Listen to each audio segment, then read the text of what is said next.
Face in the crowd. Face in the crowd. It's an idiom. It means to go unnoticed among many, that is, not famous or well known. If you are not famous, well known by many people, and you are really a face in the crowd.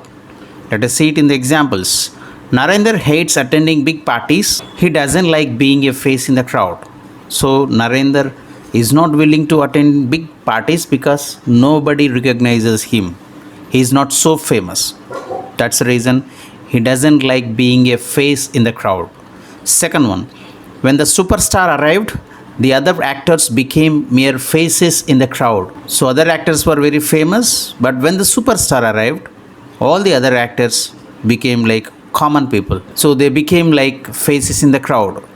Third one, throughout his career, Rakesh has been just another face in the crowd. So Rakesh never achieved anything so great in his entire career. He became a common man. He never became a famous. So he has just become another face in the crowd.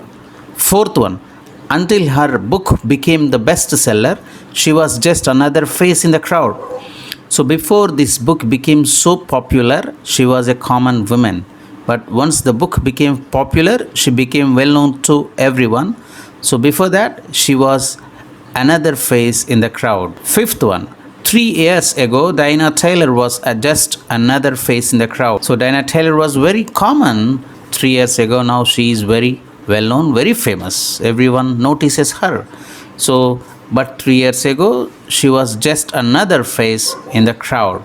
So when we look at the origin of this particular idiom, face in the crowd, when there are a lot of people and there is nothing about you which makes you stand out, then you are just a face in the crowd. It is what happens to most of us when we go out to the stadium to watch a one-day international.